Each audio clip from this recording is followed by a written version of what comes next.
No kitchen, no clock, no recipe card, just open wilderness, a fire that took patience to build, and two steaks that are about to become something worth remembering.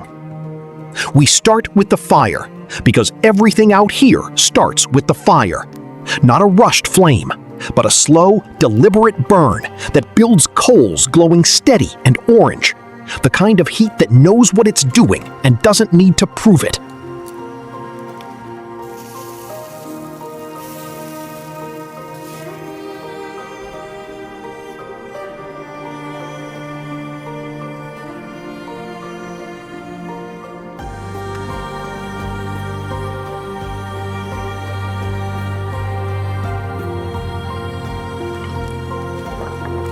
While the wilderness breathes around us, trees, wind, birdsong, silence, we prepare the meat. Thick cuts, well marbled, seasoned with nothing but salt and respect. Because when your ingredients are this honest, they don't need to be hidden behind sauces or shortcuts. The steak hits the grill, and that sound, that deep, immediate sizzle rising into the cold wilderness air, is the sound of 10,000 years of human cooking distilled into one single perfect moment. And if you turned up your volume just now,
good, because that sound is the whole reason we're out here.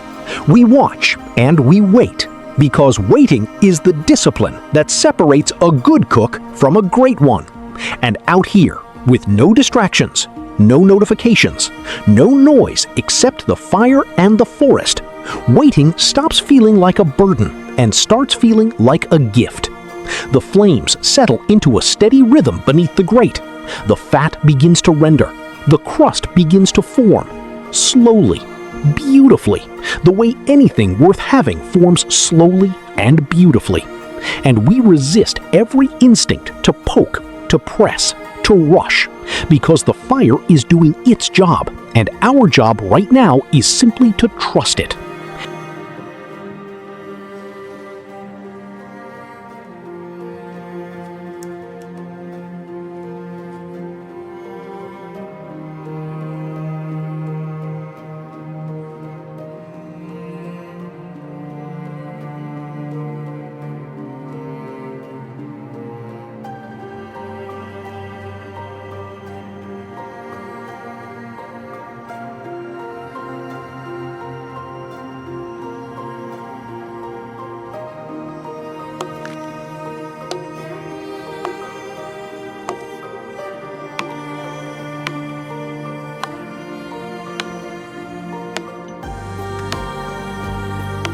Halfway through, we flip, just once, and what's revealed on the underside is a dark, caramelized crust that no kitchen grill, no gas burner, no indoor oven has, ever will, ever fully replicate.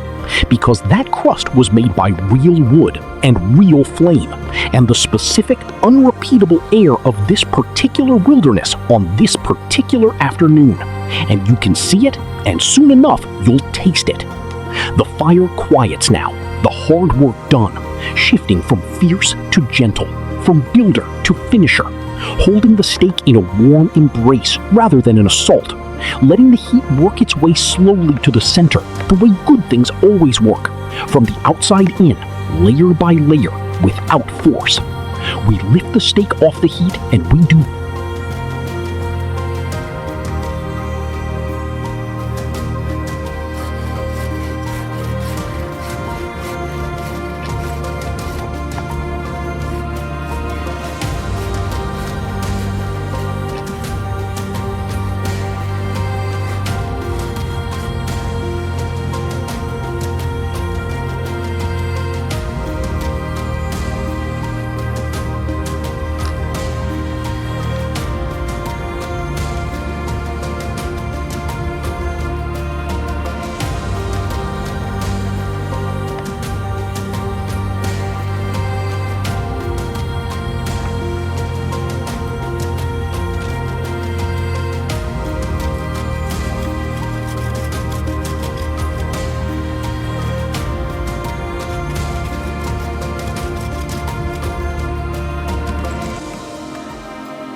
We lift the steak off the heat, and we do the hardest thing of all. We leave it alone.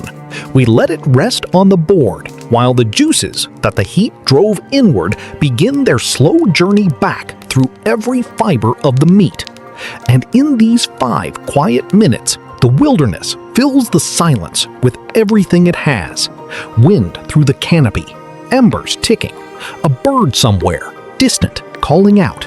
And you remember that this is what peace actually sounds like when you stop filling it with noise.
The knife goes in slowly, and what opens up is pink and juicy and perfect, glistening in the late light.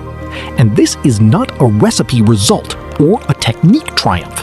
This is what happens when a human being slows down long enough to let nature do what nature has always known how to do. When we stop treating cooking as a task and start treating it as a conversation between ourselves and the fire and the land and the animal and the ancient, unbroken tradition of people who fed each other with nothing but skill and flame and time.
We eat slowly, out here where no one is watching the clock, where the meal doesn't end when the plate is empty, but when the fire finally dies down and the last of the light fades from the sky, and we sit with the fullness of it, not just the food, but the quiet, the space, the reminder that we were made for exactly this kind of simplicity, and that we can always find our way back to it.